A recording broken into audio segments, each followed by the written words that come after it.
Hello, I am Bent and welcome back to Factorio Railworld, where we are very nearly finished with our loading of the Megatrain. There's only a couple more things that need doing. There's a couple of things that I haven't yet set up assemblers for, and also we're having some issues right now with our supplies. You can see quite a few of the lines on the main bus are very empty, and it's quite concerning. Anyway, I'm over here in the rail bit. I found out that a lot of the iron is going into producing steel to make more rails right now because there's some space. Because once I got the stone being delivered, that meant that the rails could be produced again, which meant that the steel got used up as well.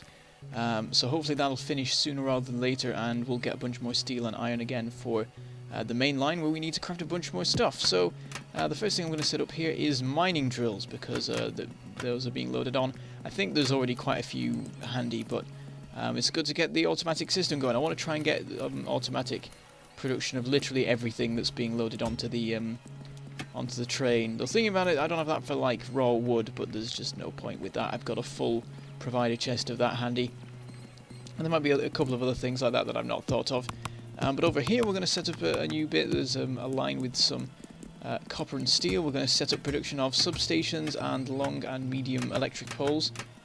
Just get those all neatly lined up and going into provider chests. We'll stick a substation there to get them all powered. And I think there are only two things left to make now. One of them is electric furnaces. So for that I'm just sort of looking around on the production line trying to work out where the best place to put that would be, and I decided that it is this particular line here. We're already making various vehicles and roboports. Though there is a bit of a problem with the steel just isn't getting here right now. It's arriving very infrequently, and it's just being taken by the Roboport production, which could be just a little bit of an issue, because none of it can get to the furnaces. But anyway, we've got that sort of that set up, and they're requesting stone bricks to be delivered to help with that. And there is one final thing to make now, which is lights. This is fairly unimportant, but I decided just to get it set up anyway. I could craft lights as I'm going, but I already have put an area in one of the cargo wagons for a stack of lights, so I might as well provide that stack of lights automatically. And it's a bit annoying that it takes two assemblers because it uses iron rods. I don't know why some things use iron rods, really. I think it's a fairly pointless thing that is possibly only in the game because of previous plans that involved it more, like, to a greater extent. Because it's basically irrelevant at this point. You could just use iron plates and it would make no real difference to anything, considering how few things use them. Anyway, we're now going to go and sort out our shortages that we have, and the first one I'm going to check on is plastic. There's none of that coming through, so let's go find out why. We go over to the station, now we watch as it's loaded, and we see that it gets loaded to just under 4 stacks before it leaves. We want to try and get that boosted, because that's terrible. I mean, we've got space for 10, let's try and make use of that. So I check all the oil fractions and stuff, and I find that we are quite low on petroleum gas. In fact, there's barely any of it at all, whereas there are sort of medium amounts of heavy and light oil. And what I think we need to do is add in a new refinery if we want to keep up the supplies of oil fractions and so on. But interestingly enough, this is not the limiting factor on the plastic production. It is in fact coal for the first time in a long time. So let's go over and find out why. And interestingly enough, there are only actually a couple of mining drills that have run out, and it's just the case that we've got so much plastic production now that we need a lot of coal production to keep up with it. And also there's things consuming coal around the place, so it's having to be delivered in larger amounts to the main base. So I built a couple of new mining drills there, and then I've also turned around these two mining drills here. The interesting thing about these mining drills is that they have been around since the dawn of time, pretty much.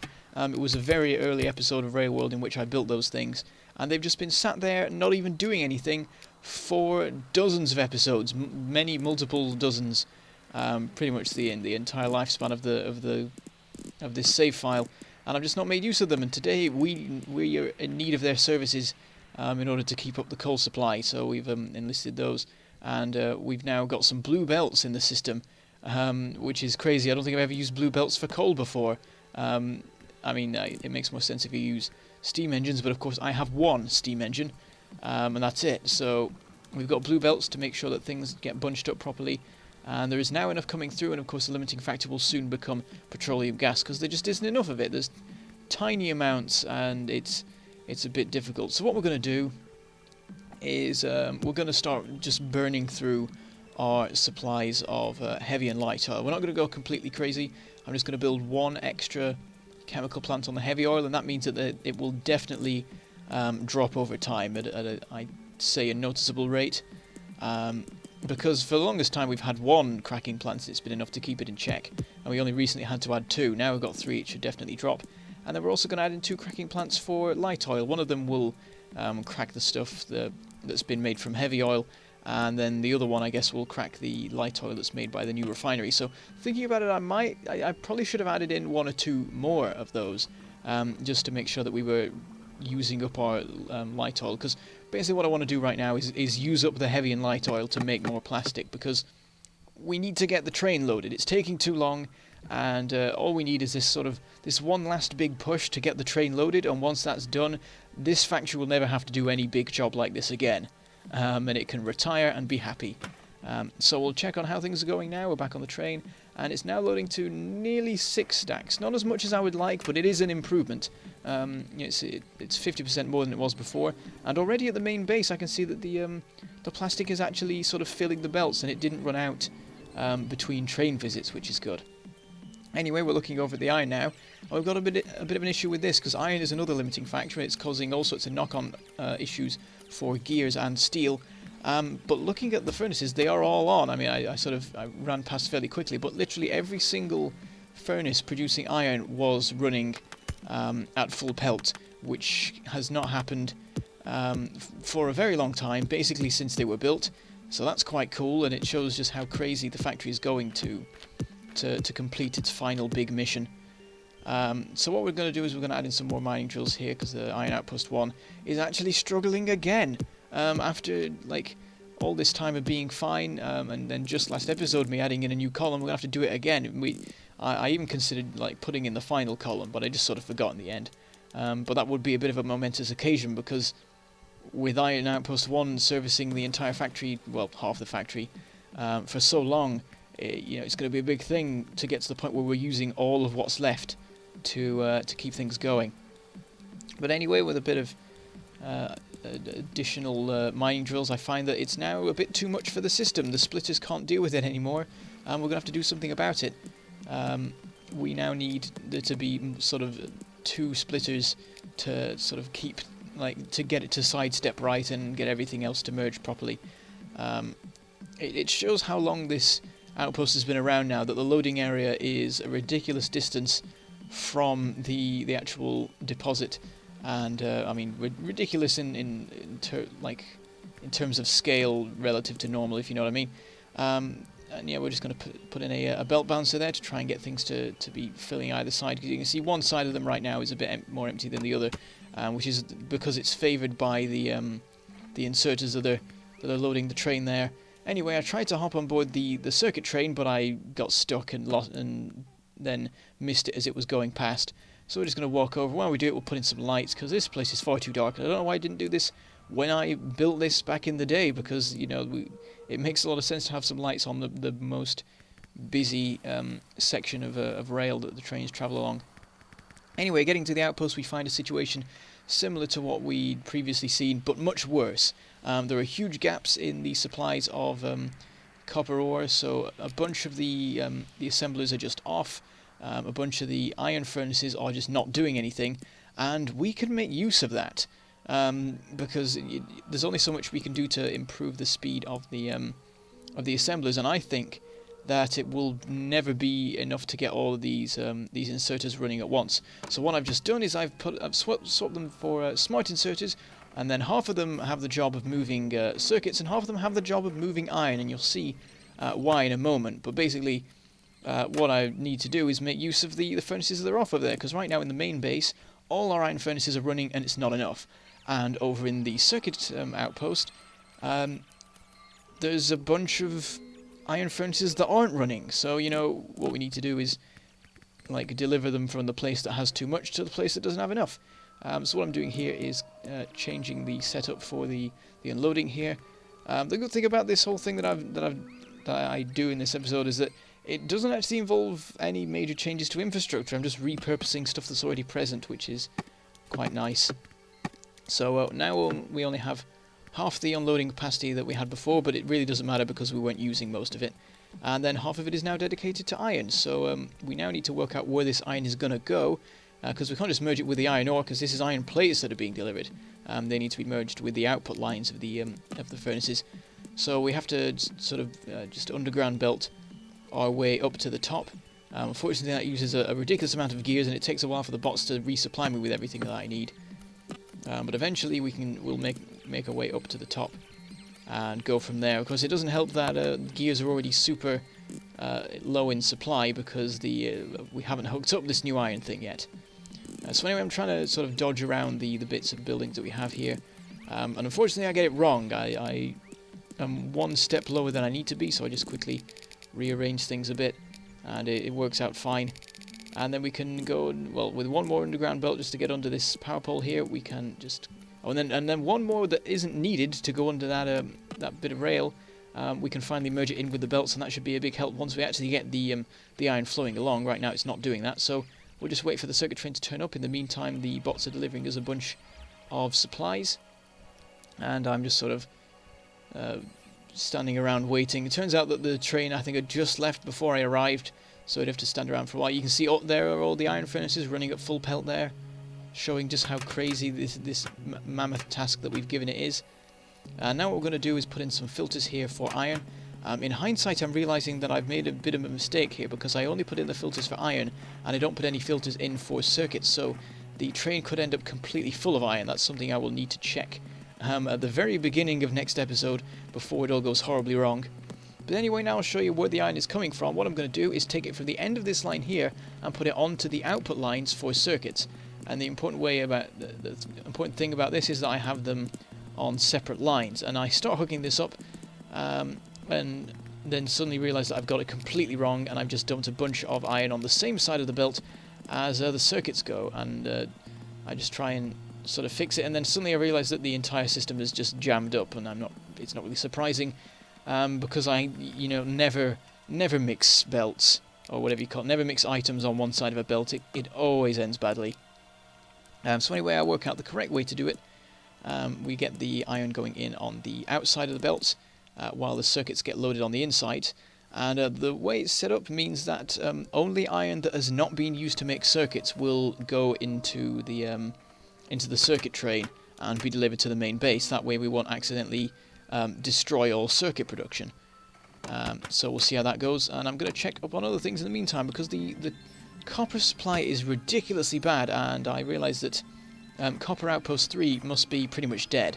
And currently we have 2 trains delivering from it, because back in the day it was a very big deposit. So what I've done is I've sent this train over to Copper Outpost 4, which is currently only servicing the main base. So now 50% of the stuff from here can go to the circuit outpost, where it is of more use, because right now the main base is still using barely anything in the way of copper, because of course the main use of copper in Factorio is circuits, which is all done at the other outpost now.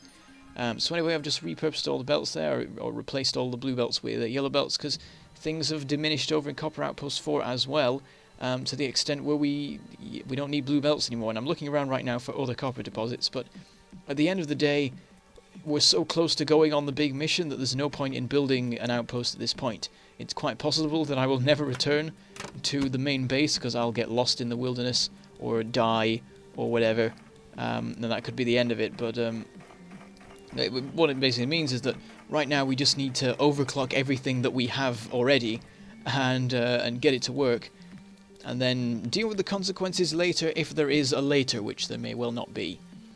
So anyway, checking up on the system, it all looks like it's alright. I may have had too many of the smart inserters, though, dedicated to iron, based on the fact that the circuits are now actually building up on this line, which is not really a good thing. But I leave it for now, and I hop on board the train, and really I should have looked inside the cargo wagon at this point, but I didn't bother, and if I had bothered, I would... Oh no, it's actually alright right now. I guess they fill up the filter squares before they fill up the empty ones, which does make sense. But once it's filled up the filter squares, we're going to have some issues where it starts filling up everything else as well. I mean, it's not the end of the world. I could just take the iron out and then manually put it into the system.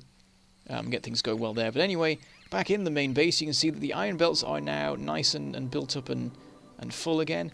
and also gears have built up, but steel is still not quite there, and I think the limiting factor now is actually the furnaces making steel themselves.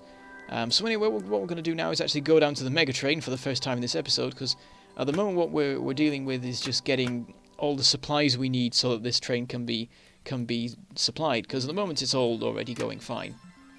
But it's a good idea to come down now and check how things are going and find out what I've done right and what I've done wrong. So one thing I'm going to try and sort out is the bots here, because we have one chest that has logistics bots and construction bots for resupplying, and unfortunately it had jammed up, so that it was trying to load construction bots while the train needed logistics bots, and I couldn't get it to stop doing it until I deconstructed the inserter itself and replaced it. But anyway, there's a couple of things I've learned, and the important points are that I've set up the production of substations wrong, and that we need more engines, just more engines, we don't have enough. So going over to the factory, I add in the missing part for the substations. It needs a supply of advanced circuits, so we just get that delivered by logistics bots. It's the easiest way to do it at this point. So that should all be sorted. I don't know how important it will be to have some substations handy, but I just want the train fully loaded, so it's got everything it needs. A couple of people were asking why I don't have like pipes and barrels and stuff, and I feel like they're just a little bit too specific, and I don't know if I am going to make any oil stuff. And at the end of the day, like I can just craft those. I'm going to have a ton of iron and steel with me, so it doesn't matter that much. But anyway, what I'm doing here is dedicating more of the circuit supply to advanced circuits, because that's the most important thing right now. We need those to make the substations and also for the electric furnaces. So we'll see what we can do about that. And then I take the train back over to the circuit outpost, because I think we're just not getting enough circuits through after all, and I'm going to need to repurpose some of these inserters to get more circuits, because you can see they're built up, and that's no good because we don't have enough in the main base now.